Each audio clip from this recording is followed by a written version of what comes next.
प्रभात प्यारे बच्चों, मैं संजीत पांडे, प्रवक्ता divine public school Mohanapur Gorakhpur के वीडियो पाठशाला में आपका बहुत बहुत स्वागत करते हैं। बच्चों, आज हम कक्षा 12 में विषय हिंदी आरोह भाग 2 के गद्य खंड में संकलित 18वां अध्याय, जो बाबा साहेब भीमराव अंबेडकर की रचना है, मेरी कल्पना का आदर्श समाज, अर्थात ये अपने मन मस्तिष्क में एक अपने आदर्श स्वरूप के, अपने आदर्श समाज का एक खाका तैयार करते हैं और कहते हैं कि यदि हम इतना हमारे पास सामर्थ्य और शक्ति होती कि हमारे नियम, हमारे द्वारा कुछ संशोधन इसमें हो पाता अपनी भारतीय जीवन पद्धति में, तो इसमें मैं सबसे पहले अपने समाज को बदलने का कार्य करता।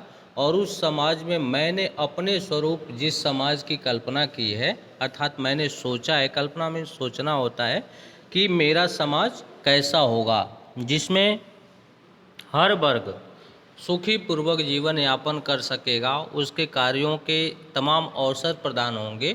और जो अपने पहले लेख में जो भाषण विधा की दोनों रचनाएं हैं, और जो पहला इनका है कि श्रम विभाजन और जाति प्रथा, उसमें इन्होंने दिखाने का कार्य किया है कि 3 चीज़ों पे आश्रित अगर हम रहते हैं, 3 चीज़ों को बढ़ावा देते हैं, तो निश्चित रूप से हम आदर्श समाज की स्थापना कर सकते हैं। वो क्या है?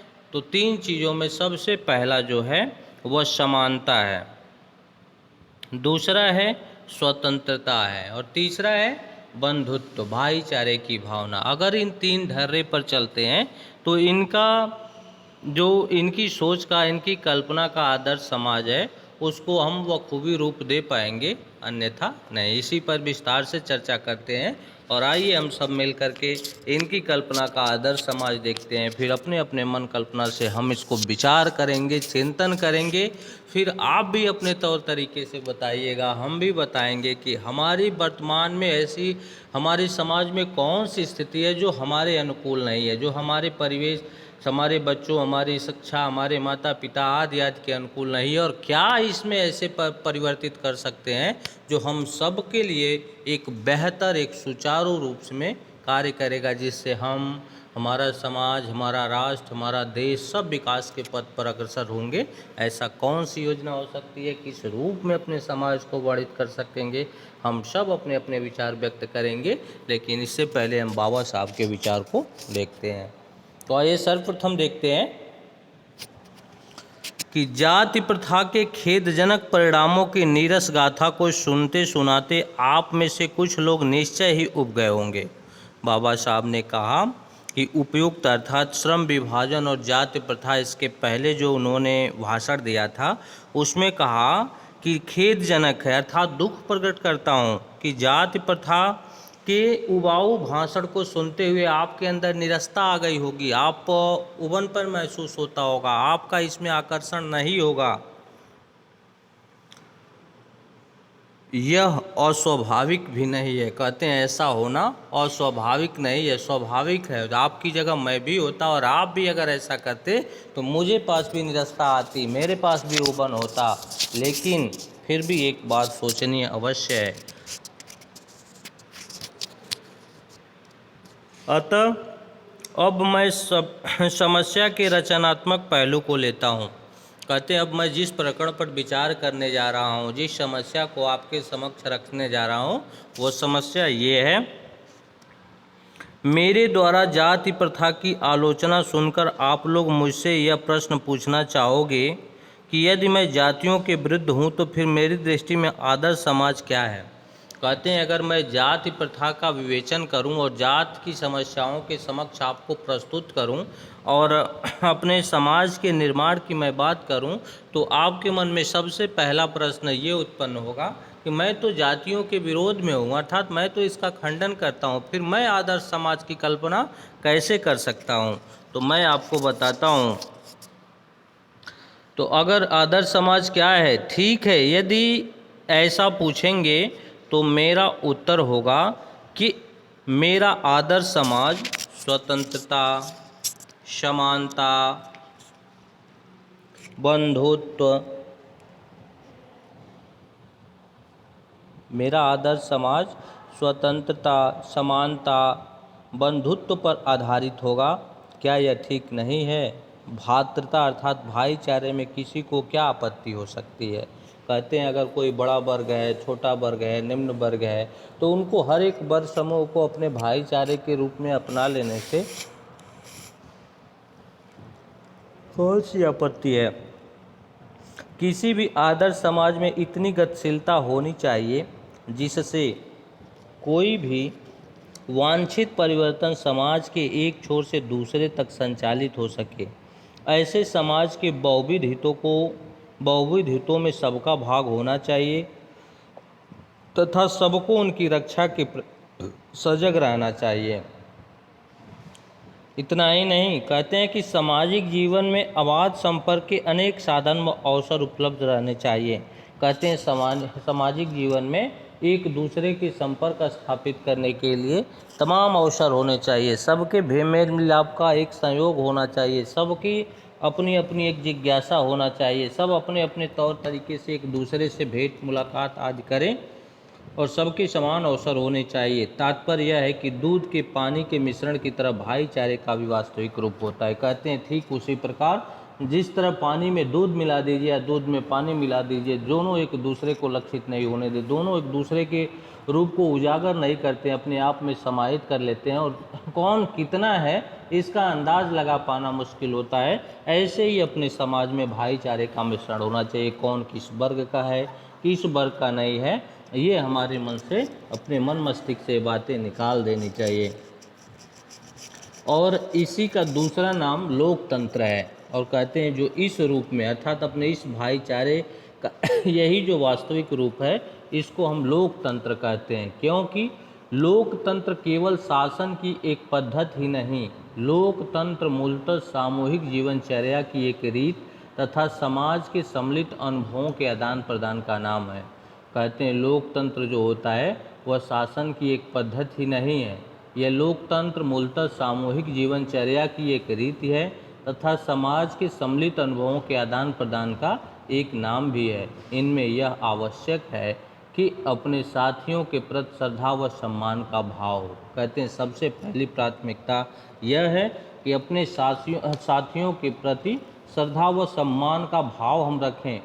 इस प्रकार स्वतंत्रता पर भी कोई आपत्ति हो सकती है, गमनागमन की स्वाधीनता, जीवन तथा शारीरिक सुरक्षा की स्वाधीनता के अर्थों में शायद ही कोई स्वतंत्रता का विरोध करे।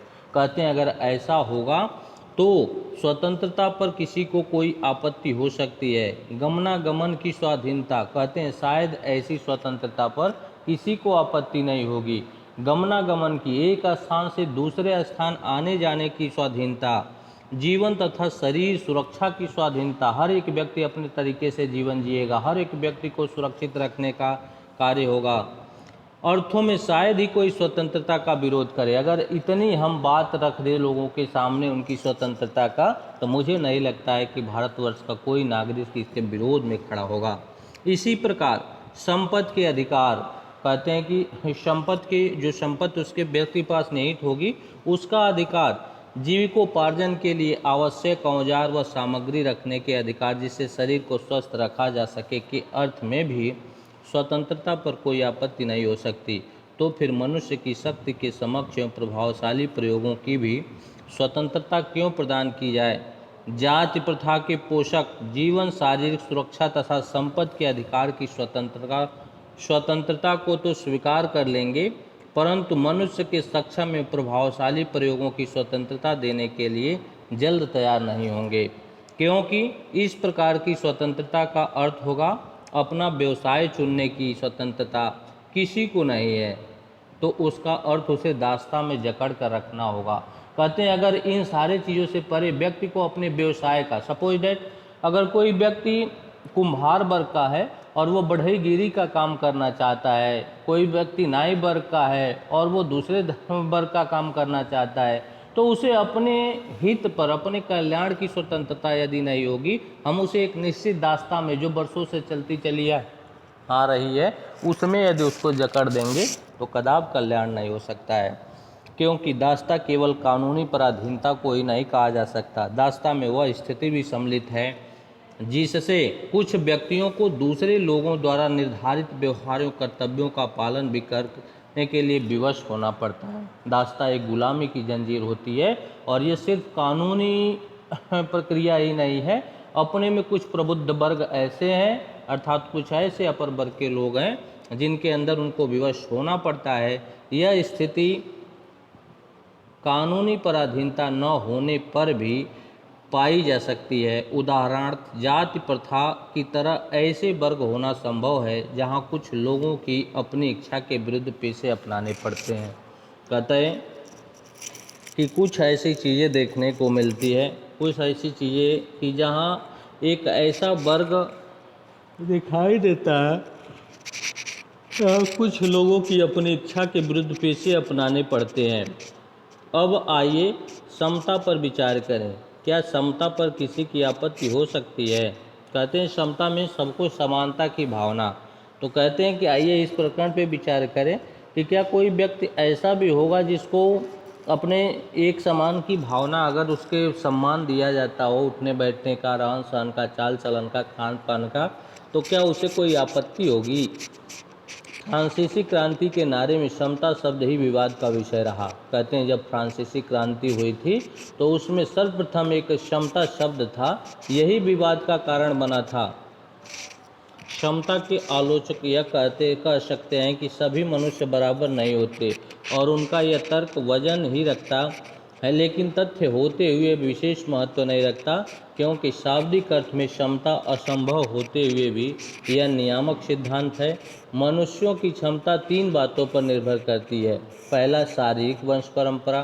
कहते हैं कि तीन मनुष्य की जो क्षमता होती है वह तीन चीज़ों पर निर्भर करती है। एक होती है शारीरिक वंश परंपरा, दूसरी होती है सामाजिक उत्तराधिकार अर्थात सामाजिक परंपरा के रूप में माता पिता के कल्याण की कामना, शिक्षा तथा वैज्ञानिक ज्ञानार्जन आदि सभी उपलब्धियां जो होती हैं वह इसके तहत आती हैं, जिनके कारण सभ्य समाज जंगली लोगों की अपेक्षा विशिष्टता प्राप्त करता है। और अंत में जो सबसे तीसरा है वह है मनुष्य के अपने प्रयत्न।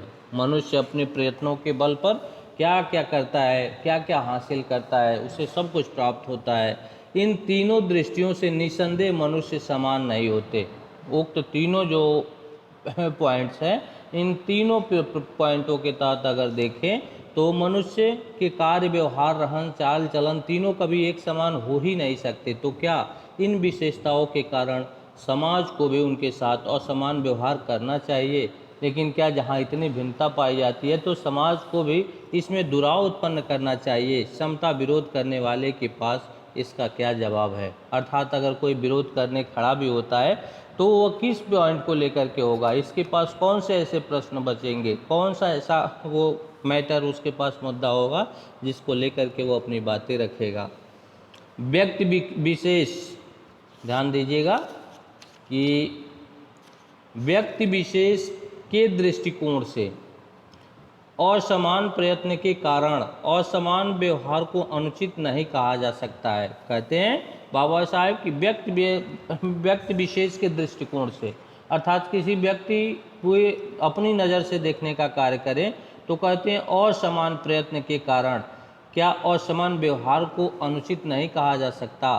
साथ ही प्रत्येक व्यक्ति को अपनी क्षमता का विकास करने का पूरा प्रोत्साहन देना सर्वथा उचित है। परंतु यदि मनुष्य प्रथम दो बातों में असमान है तो क्या इस आधार पर उनके साथ भिन्न व्यवहार उचित है? उत्तम व्यवहार के हक की प्रतियोगिता में वे लोग निश्चय ही बाजी मार ले जाएंगे जिन्हें उत्तम कुल, शिक्षा, पारिवारिक ख्याति, पैतृक संपदा, कहते हैं कि उत्तम व्यवहार यदि, परंतु ध्यान दीजिएगा कि परंतु यदि मनुष्य प्रथम दो बातों में असमान है तो क्या इस आधार पर उसके साथ भिन्न व्यवहार उचित है? उत्तम व्यवहार के हक की प्रतियोगिता में वे लोग निश्चय ही बाजी मार ले जाएंगे। उत्तम व्यवहार की गौर करिएगा कि उत्तम अर्थात तो अगर उनके चरित्र अच्छे हैं तो निश्चित रूप से उत्तम व्यवहार के अपने अच्छे व्यवहार के कारण प्रतियोगिता में वो निश्चय ही बाजी मार ले जाएंगे, जिन्हें उत्तम कुल अर्थात श्रेष्ठ उच्च कुल में जो पैदा हुए हैं, अच्छी शिक्षा पाए हुए हैं, पारिवारिक ख्याति अर्थात प्रसिद्धि उनके पास है, पैतृक समता अर्थात पूर्वजों से उनको धन आदि वैभव जमीन ये सारी चीज़ें उनको प्राप्त है, व्यवसायिक प्रतिष्ठा का लाभ प्राप्त है, व्यवसाय स्तर पर वह उच्च श्रेणियों में आते हैं। इस प्रकार पूर्ण सुविधा संपन्नों को उत्तम व्यवहार का हकदार माना जाना वास्तव में निष्पक्ष निर्णय नहीं कहा जा सकता, क्योंकि यह सुविधा संपन्नों के पक्ष में निर्णय देगा। अतः न्याय का तकाजा यह है कि जहां हम तीसरे प्रयासों की असमानता जो मनुष्यों को अपने बस की बात आधार पर मनुष्यों के साथ असमान व्यवहार को उचित ठहराते हैं, वहां प्रथम दो आधार जो मनुष्य को अपने बस में करने की बात है पर उनके साथ असमान व्यवहार नितांत अनुचित है और हमें ऐसे व्यक्तियों के साथ यथासंभव समान व्यवहार करना चाहिए।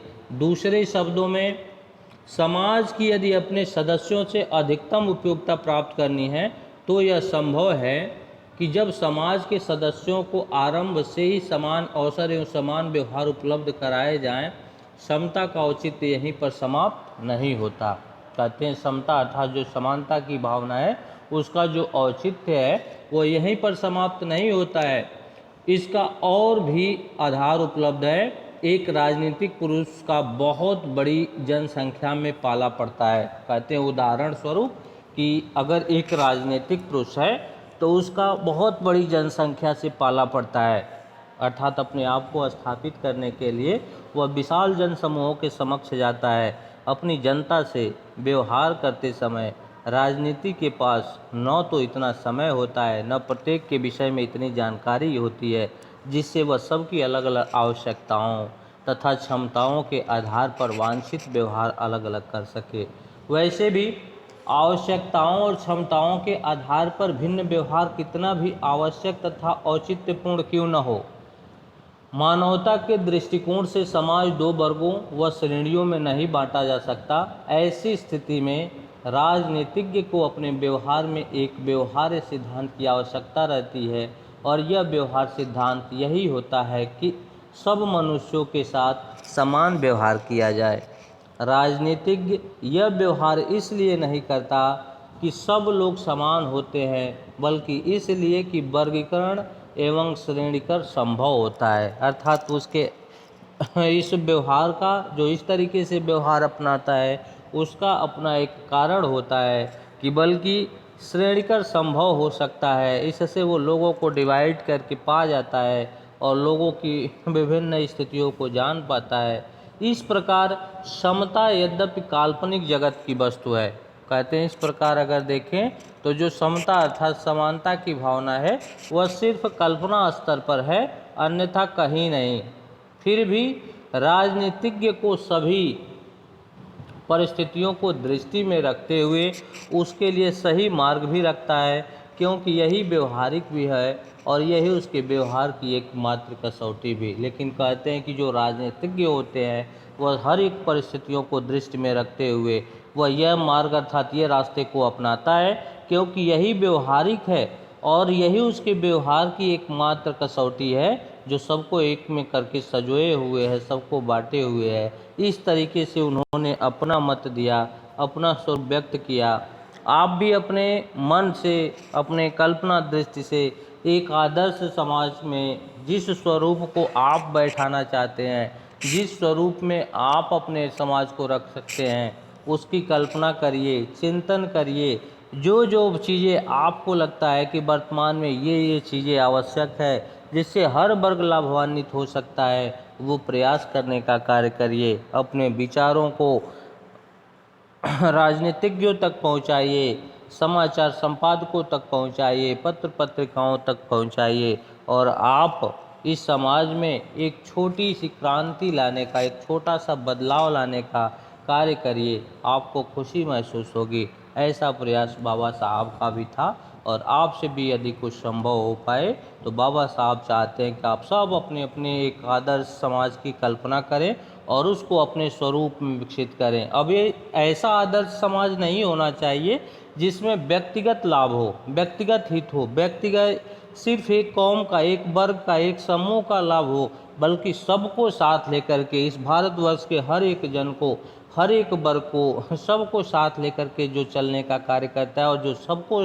साथ सम्मिश्रण रख करके जिस समाज की कल्पना करता है, वही सबसे बेहतर समाज माना जाता है। यही बाबा साहब की कल्पना थी। अगर आपके मन में किसी तरह का कोई प्रश्न बनता हो, कोई दिक्कत होती है, तो आप बेहिचक पूछने का प्रयास करिएगा। तब तक के लिए धन्यवाद।